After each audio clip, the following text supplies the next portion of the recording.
ہمارے ساتھ ایک حادثہ ہو چکا ہے. یہاں ہمارے سرنگی میں ایک بھائی تھے, عثمان بھائی کے وہ کزن لگتے ہیں. ہاں, تو وہ بیچارے ریورٹ ہوئے نئے نئے, تو وہ اب دیوبندی, ان کے والد صاحب کٹر دیوبندی, دیوبندیوں کا بہت بڑا مدرسہ.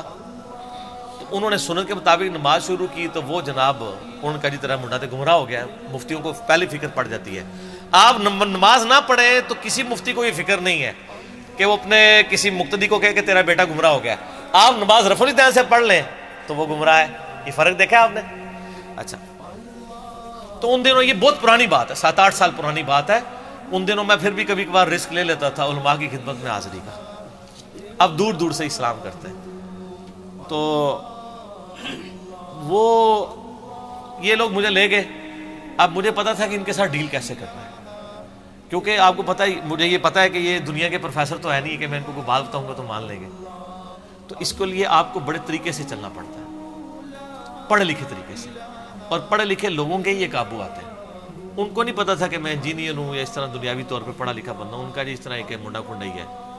اچھا جی, وہ جب بیٹھے تو وہ انکل جی بیٹھ کے, ان کی داڑھی نہیں تھی, عام دیوبندی تھے جن کا وہ بیٹا تھا, بیٹے نے داڑھی رکھی ہوئی, تو وہ بڑے اچھے طریقے سے ماشاءاللہ جو ایک سٹائل ہے, تو مسکرا کے ملے. اور یہ وہ ہمیں تو پتا تھا تھوڑی دیر بعد یہ مسکراہٹ جھاگ میں بدل جائے گی, یہ ہمیں پتا ہوتا ہے کیونکہ کئی دفعہ ایکسپیرینس ہوا ہے. وہ کہتے ہیں کہ میں نے کہا جی بتائیں حضور. ان کا جی یہ آپ نے کس طرف ان کو لگا دیا؟ میں نے کہا جی بات یہ ہے کہ ہمیں آپ سے بنیادی اختلاف ہے کہ آپ کے عقیدے کتاب و سنت کے مطابق نہیں ہے.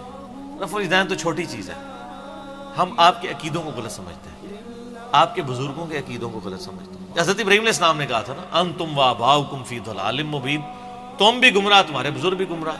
تو ابراہیمی خون ہے, ٹھیک ہے نا. ملت ابیکم ابراہیم هو سماکم المسلمین من قبل وفی ھذا ما کان ابراہیم یہودیا ولا نصرانیا ولکن کان حنیفا مسلما وما کان من المشرکین.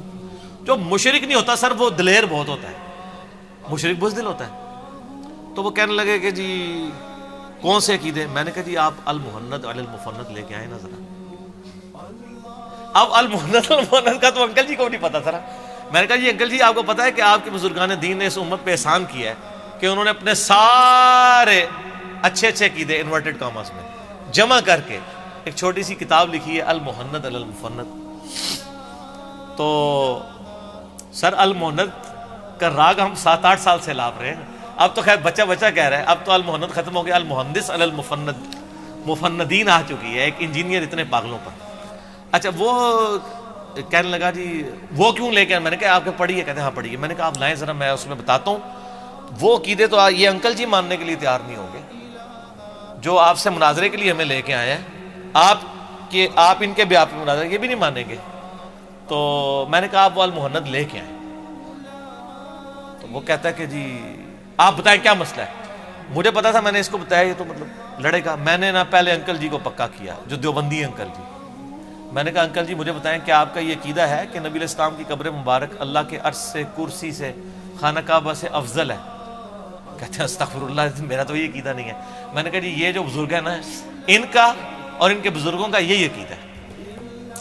المحند میں لکھا ہے, ان کو کہیں کتاب لے کے آئے. میں نے انکل جی کو فرنٹ پہ کیا, بس یہ بات کرنی تھی. میرے بزرگوں کے خلاف بولتا ہے, میرے بزرگوں کا ایک ایک لفظ ٹھیک لکھا ہوا ہے. میں نے کہا انکل جی ان کے بزرگوں کا جو ایک ایک لفظ ٹھیک ہے, آپ اس سے ایگری کرتے ہیں؟ وہ کہتے ہیں نہیں یار میرا یہ عقیدہ نہیں ہے. میں نے کہا ہمارا ان سے یہ اختلاف تھا, اگر آپ کہتے ہیں ہم یہ والا عقیدہ رکھ لیں. کہتے ہیں نہیں یار یہ تو نہیں ٹھیک. میں نے کہا پھر اب کوئی, کہتے ہیں اب کوئی بحث کا فائدہ ہی نہیں. اٹھ کے چلے گئے. اس کے بعد انہوں نے اپنے بچے کو کچھ نہیں کہا, کام ختم ہو گیا. ٹھیک ہے, تو یہ ہونا تو یہ چاہیے تھا کہ وہ کہتے کہ میں اپنے بزرگوں کا دفاع کرتا ہوں, قرآن کی فلاں آیت میں یہ بات لکھی ہے, حدیث میں لکھی ہوئی ہے. ان کو بھی پتا تھا نہیں ہے. ٹھیک ہے نا جی. تو اس لیے پھر انہوں نے آخر میں ایک جملہ بولا کہ یہ لڑکا ہے کون ہے. تو انہوں نے بتایا یہ ایک انجینئر ہے, اور اس طرح یہ. ان کا آپ نے پہلے کیوں نہیں بتایا کہ یہ پڑھا لکھا بندہ ہے؟ پڑھے لکھے بندے تو گمراہ ہوتے ہیں, ہم تو ان سے بات بھی کرنا گوارا نہیں کرتے. یہ بات اصل میں نے آپ کو بتانی تھی مفتی صاحب کی, کہ پڑھے لکھوں سے یہ جھرک جاتے ہیں, کیونکہ ان کو پتا ہے کہ جب ان کو کاٹنے لگیں گے نا, یہ پہلے گھیچی پکڑ لیں گے ہماری. ٹھیک ہے نا, وہ دانت کھلے رہ جائیں گے ایسے کر کے. ٹھیک ہے نا, تو وہ دانت بند نہیں ہوں گے. ٹھیک ہے, یا بند ہوں گے تو یہ پہلے پکڑ لیں گے, کھول نہیں سکیں گے. آپ کو پتا ہے بگر ماہ جو ہے نا, 3000 پاؤنڈ کی طاقت سے یہ اپنے جبڑے بند کرتا ہے، لیکن کھولنے کی طاقت اس کی بہت کم ہے. اگر آپ اس کو ایک ہاتھ سے بھی یوں پکڑ لیں جبڑا کھول نہیں سکتا. 3000 پاؤنڈ، 1500 کلو گرام وزن آپ اٹھا سکتے ہیں؟ میرا تو اپنا وزن 70-80 کے قریب ہوگا، میں کیا 1500 کلو اٹھا سکتا ہوں؟ اس طاقت سے وہ بند کرتا ہے جبڑے. تو دنیا کا کوئی جانور اس کے جبڑے بند کرنے سے، کوئی انسان بھی اس کو روک نہیں سکتا، لیکن جو اس کی کھولنے کی صلاحیت ہے نا وہ اتنی کم ہے کہ اگر آپ اس کو ہاتھ سے یوں پکڑ لینا، دیکھیں یہ اللہ کی یار یہ بھی قدرت ہے. اس کے جبڑوں میں یہ طاقت نہیں کہ آپ اس کو ہاتھ سے پکڑ لیں اور یہ جبڑے کھول سکے. اسی آپ دیکھیں وہ اتنے بڑے بڑے کروکوڈائلز کو پکڑتے ہیں، ساتھ ہی ٹیپ لپیٹ دیتے ہیں. ٹیپ کیا چیز ہے؟ آپ رسی بھی لپیٹ دیتے، 3000 پاؤنڈ کے آگے تو لوہے کی رسی بھی کچھ نہیں کرتی. لیکن یہ اللہ نے اس میں کمزوری رکھی ہوئی ہے. آپ کے علماء میں بھی یہ کمزوری ہے. اگر آپ ٹائم کے اوپر ان کو ٹیپ لگا دینا اس طریقے سے جس طرح میں نے لگائی ہے پڑھ لکھے طریقے سے، یہ 3 لاکھ پاؤنڈ بھی ہو یہ کھول کچھ نہیں سکتے.